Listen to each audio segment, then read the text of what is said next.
ያሰቡትን ከመናገር ምንም የሚያስቆማቸው ምድራዊ ኃይል ያልተገኘላቸው የአሜሪካው ፕሬዝዳንት ዶናልድ ትራምፕ አስቂኝም ከዚያም ባለፈ መሪነቱ ቢቀር እንዴት በአንድ በዚህ ደረጃ ከሸመገለ ሰው አንደበት ወጣ የሚያስብል የጭቃ ጅራፋቸውን ይዘው ተመልሰዋል። ከዚህ ቀደም የአሜሪካ ፕሬዝዳንቶች ከዋይት ሃውስ ነጩ ቤተ መንግሥት አዳራሽ በር ላይ ቆመው ይድረስ ለመላው ሀገር ብለው ንግግር የሚያደርጉት ጦርነት፣ የብሔራዊ ደህንነት ስጋት ወይም ትልቅ አገራዊ ቀውስ በተከሰተ ጊዜ ነው። ፕሬዝዳንት ትራምፕ ዛሬ ማለዳ ንግግራቸው ዋና ርዕስ ያደረጉት ግን የምርጫ ደህንነት ጉዳይ ነበር። ሊካሄድ የተቃረበው የ2026 የአማካይ ዘመን ምርጫ ጥቂት ሳምንታት በፊት የተደረገው ይህ ንግግር እንደተለመደው ሸንቋጭ፣ ኩሸት የበዛበት መሆኑን ያስተዋሉ የፖለቲካ አዋቂዎች ገና ከወዲሁ የፕሬዝዳንቱን ንግግር እንደ ስንጥር እየሰነጣጠቁ ማቅረቡን ተያይዘውታል። ሮይተርስ በዘገባው የጠቀሳቸው እኒህ የፖለቲካ ሰዎች የፕሬዝዳንት ትራምፕ የንግግር አቅጣጫ የመጪውን የኮንግረስ ምርጫና የፖለቲካ አጀንዳ ለማድረግ የተደረገ ሙከራ ነው ብለውታል።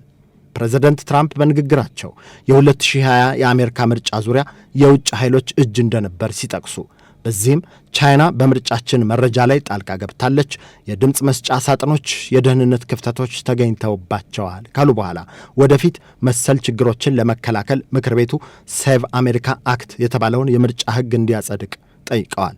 ለመሆኑ አባ ምን ግዴ አያ ትራምፕ ሌላስ ምን አሉ?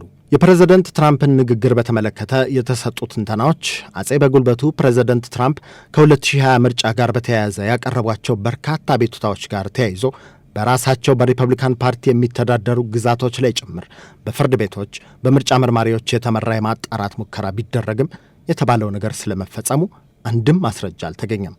የ2020 ምርጫ ውጤት በብዙ ግዛቶች በድጋሚ ተቆጥሮ ተረጋግጧል። ለፍርድ ቤት ይግባኝ የቀረበባቸው ጉዳዮችም የምርጫውን ውጤት የሚቀይር ማስረጃ አልተገኘባቸውም።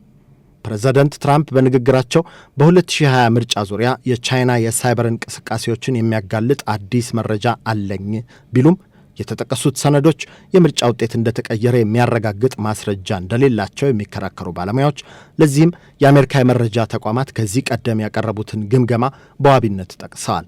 የተጠቀሱት ግምገማዎች በ2020 ምርጫ ዙሪያ የተደረጉ በርካታ የፌዴራልና የክልል ምርመራዎች አንድ ተመሳሳይ ድምዳሜ ላይ ደርሰዋል።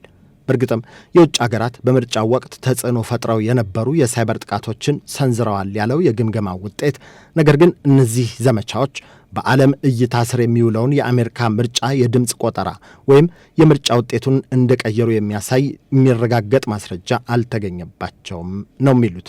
ይህ ማለት የአሜሪካ ሕዝብ በምርጫ ላይ እንዳይሳተፍ ለማዘናጋት ወይም በማኅበራዊ ሚዲያ ዘመቻ ከምርጫ ጋር የተያያዘ ተጽዕኖ ለመፍጠር ያለመ የሳይበር ጥቃት መፈጸሙ ባይካድም መረጃ መንትፎ ለመውሰድ ወይም ውጤቱን ለመቀየር የሚያበቃ አይደለም እንደማለት ነው።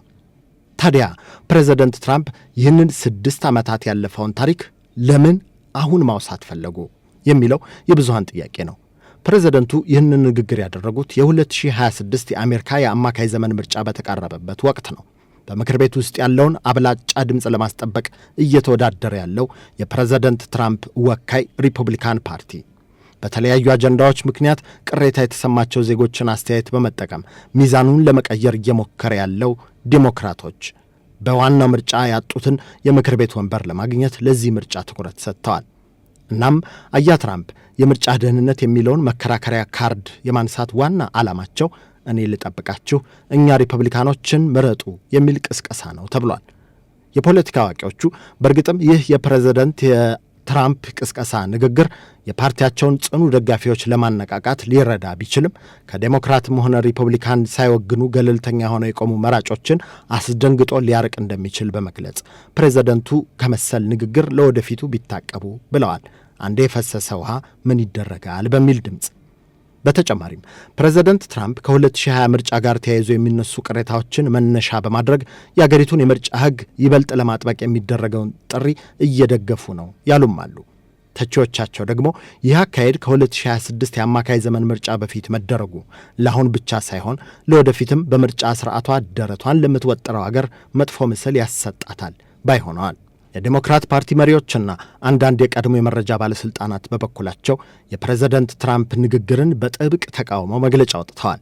እንዳባባላቸው ከሆነ የፕሬዝዳንት ትራምፕ ንግግር ዋና ነጥብ አንድና አንድ ነው። ያልተረጋገጡ አቤቱታዎችን በማቅረብ ሕዝብ በምርጫ ሂደት ላይ አመኔታውን እንዲያጣ ማድረግ። በዴሞክራሲ ውስጥ የምርጫ ደህንነት መኖር እንደሚያስፈልግ የተስማሙት እነዚህ ባለሙያዎች፣ ነገር ግን ማንኛውም ከባድ ክስ በግልጽና በሚመረመር ማስረጃ መደገፍ ይኖርበታል ይላሉ። ያለዚያ የሚከሰተው ነገር ስለ ምርጫ ደህንነት ከመወያየት ይልቅ በምርጫው ላይ ያለውን እምነት ማዳከም ሊሆን እንደሚችልም ግምታቸውን ያስቀምጣሉ። በዲሞክራሲ ውስጥ የምርጫ ደህንነት ወሳኝ ጉዳይ ነው።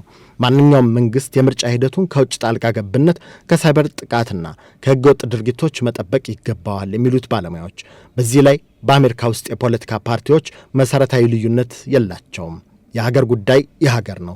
እናም ሌላ ጣልቃ የሚገባ ኃይል እንዲገባ ማንኛቸው ሊፈቅዱ ይችላሉ ይላሉ። ከዚህ በተጨማሪ እንደ ተንታኞቹ አባባል ከሆነ የፕሬዝዳንት ትራምፕ የምርጫ ደህንነት ላይ ችግር አለ የሚል ንግግር ከአንድ ቀን የፖለቲካ ዜና በላይ የሆነ ጉዳይ ነው። በመላው ዓለም በዘመነ መልክ የሚደረጉ ምርጫዎች እንዲህ ያለ የተጽዕኖ ስጋት እንዳለባቸው ከተሰማ፣ ያውም በአሜሪካ ደረጃ እንዴት ሕዝብ በምርጫ ላይ እምነት ሊያሳድር ይችላል? የዚህ ከባድ ጥያቄ መልስ በአንድ ፓርቲ ወይም በአንድ አገር እጅ ብቻ አይገኝም ነው የሚሉት የፖለቲካ ተንታኞቹ። መልሱ በጠንካራ ተቋማት፣ በነጻ ሚዲያ፣ በሕግ የበላይነት፣ በተጨባጭ ማስረጃና በዜጎች የዴሞክራሲ ኃላፊነት ውስጥ ነው ብለዋል።